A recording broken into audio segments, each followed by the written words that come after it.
And welcome back, ladies and gentlemen, comic book fans. I'm Troy David Phillips, your host today for another comic book spotlight here at Flashback Comics in Woodbridge, Virginia. Today I'm going to talk about one of my favorite Iron Man stories from the 1980s. This is Tony Stark's second battle with alcoholism. Now, you may actually remember the Demon in a Bottle storyline from previously. Tony, just under the stresses of running the company, under the stresses of being Iron Man, found himself the victim of a plot masterminded by Justin Hammer, which saw his armor remotely controlled and activating against his will at the most inopportune times. These things all combined, and Tony, drinking way too much, fell completely into alcoholism. This story culminated in the pages of Iron Man 128 with Demon in a Bottle, where we saw Tony finally taking help from his friends, the people closest to him, Jarvis, Bethany Cabe, and he fought his way through drying himself out, getting his head back on straight, and taking back control of his own life. But as we know, alcoholism is not something that you just shuck off and walk away from and never have to deal with.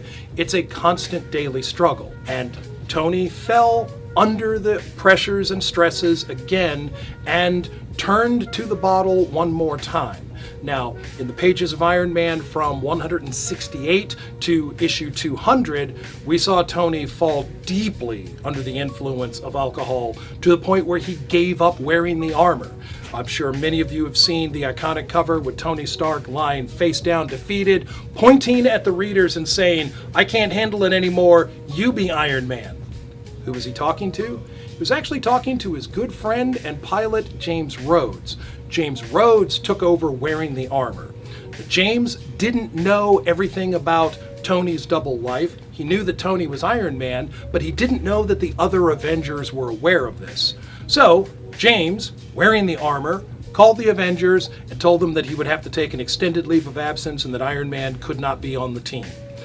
Captain America got worried and went and looked Tony up and found out upon meeting James Rhodes that Tony had fallen off the wagon and was drinking heavily and had gotten lost somewhere in the Bowery. Captain America found him and talked to him and revealed to Tony Stark and to us readers that Cap's own father had been an alcoholic. And he was sensitive to Tony's needs and his emotional vulnerability at that time. But Tony wasn't ready to accept help yet and slipped away. Tony's primary nemesis, Obadiah Stane, had wrested control of Stark International away from him and had renamed it Stane International. Tony was frozen out of his fortune, had no assets, had no company, had no armor anymore. He had passed that on to Jim Rhodes.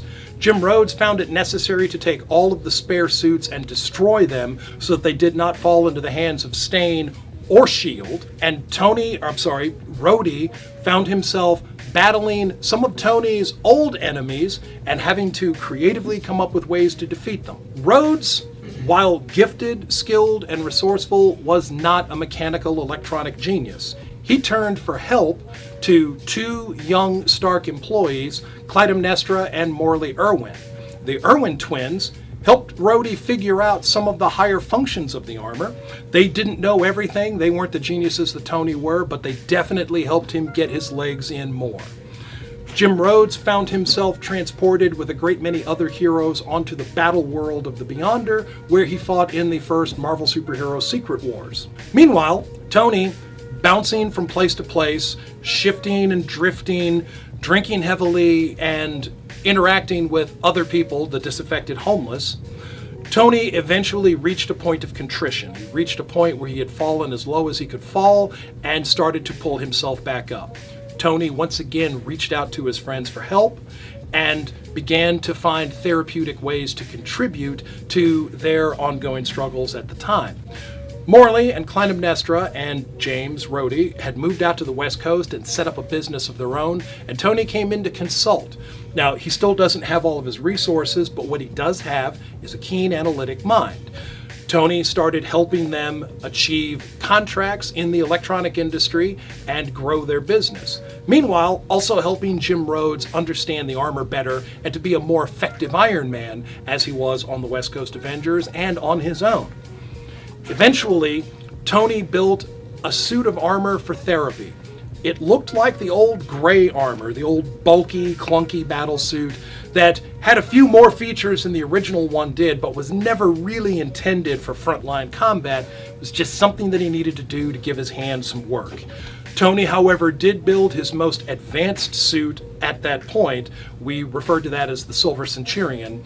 And with that armor, he was battling Obadiah Stane, who committed suicide, took himself off the board. That was the turning point for Tony, and Tony came back as Iron Man, with Jim Rhodes helping out from time to time wearing the suit, until he stopped, until there was an accident. And Jim Rhodes would not put the armor back on for quite some time, at least not until the pages of Iron Man in the 280s, 282, where he dons the armor, a new armor, and becomes War Machine.